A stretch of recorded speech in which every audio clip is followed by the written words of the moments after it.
Hey guys, what's going on? So I was actually having trouble figuring out what to review today, and I decided I'm gonna go back to Digimon. So next up we have the D-Arts Beelzebumon, or Beelzemon, as he's known here in the U.S.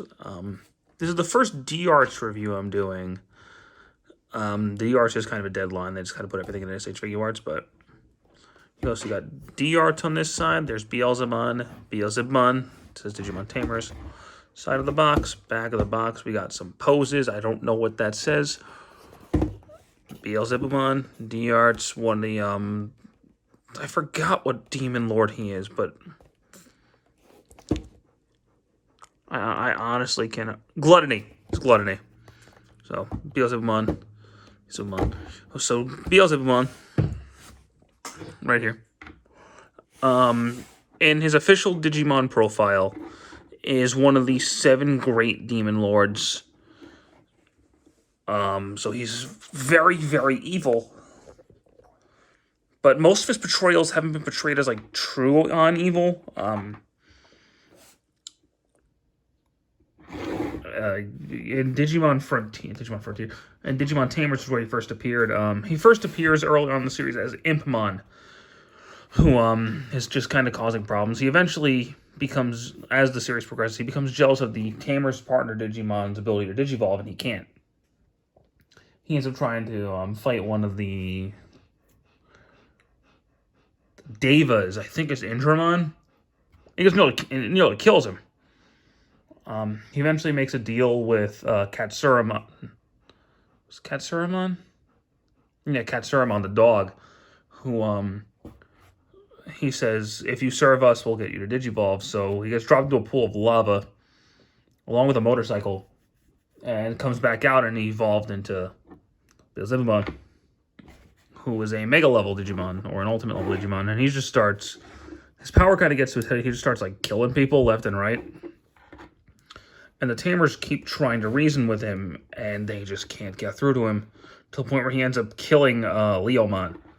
So this causes Takato, the main Digimon, the main character's Digimon, to Dark Digimon the Megidramon, who Beelzemon defeats, but Megidramon ends up warp Digivolving into Dukemon, or Gallantmon, who does in fact defeat Beelzemon.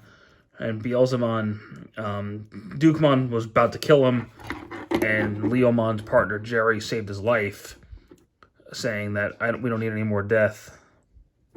So Beelzemon just kind of goes into, like, a bit of a depression. Gets nearly killed by the Chrysalimon that he was tormenting earlier in the series, and you find out that he had 2 partners, Ai and Mako, who kind of aggravated him and were, like, torturing him and pulling him and stuff, and he got sick of human beings. But he ends up running back to them after the D-Reaper enters the human world.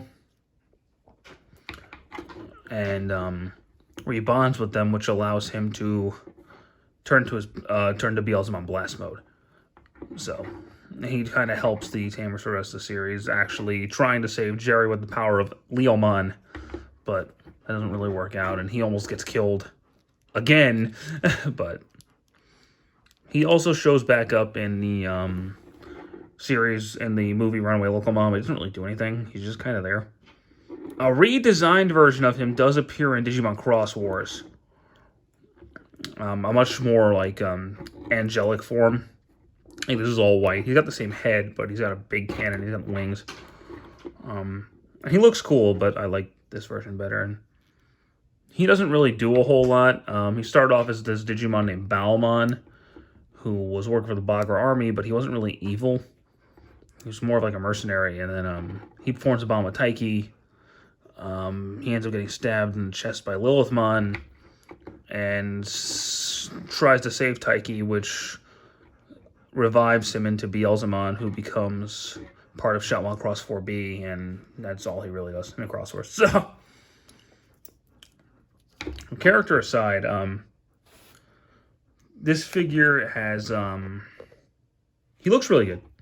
I will say the look of the figure, let's zoom out a little bit. He looks really, really nice. He looks like Beelzemon.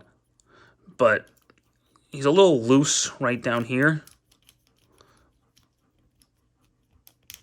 There where the legs should be. He's fine right here, but right up here he's a little loose, as you can see. He stands okay, but he's a little loose. His head can turn a little bit, but it's blocked by the shoulder, blocked by the collars. The arms can do a full 360, and that moves out of the way to accommodate it. He's got a double elbow. He's got a wrist bend, which is really nice. He's got a bit of a crunch. Turns. Legs can go forward, can go back, can go out a little bit.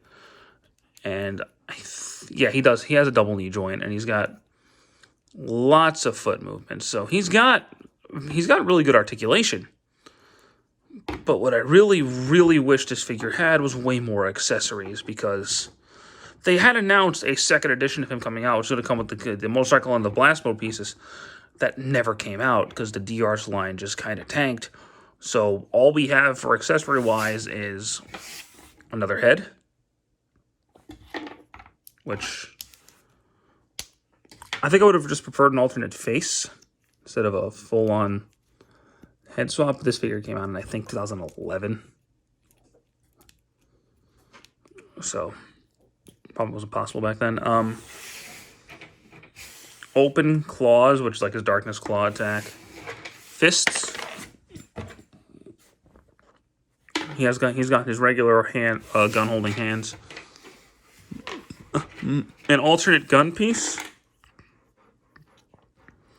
that fits onto his back by unplugging. I want to say these two.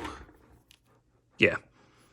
So those unplug, and this connects back here.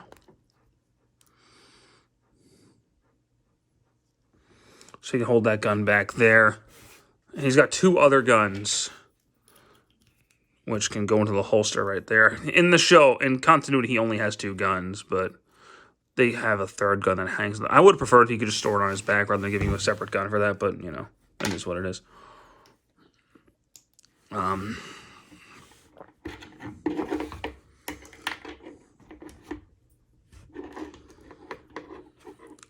It's not that this is a bad figure. Beelzemon's a really cool Digimon.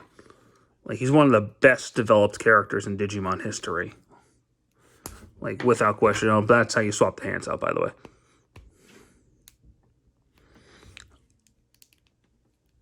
I mean, I prefer more of the, like, I'm more of a fan of the Royal Knights than I am the Seven Demon Lords, if I'm honest with you.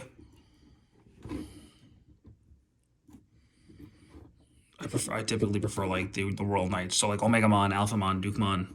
Those guys are the Seven Demon Lords, even though I think Beelzebumon is one of the coolest Digimon ever. If there was a figure art of that thing, I would buy it in a heartbeat. But that might just be, like, my preference for heroes to villains thing coming out. But just, like, Beelzemon is a really cool Digimon. Like, his design is really cool. Him, Lucemon, and Belphemon I always thought were all really cool. I just wish he had more to him. Like, I wish he had the blast mode pieces. I wish he had the motorcycle. I would display him in blast mode for sure, if I could. But that's just not an option with this figure.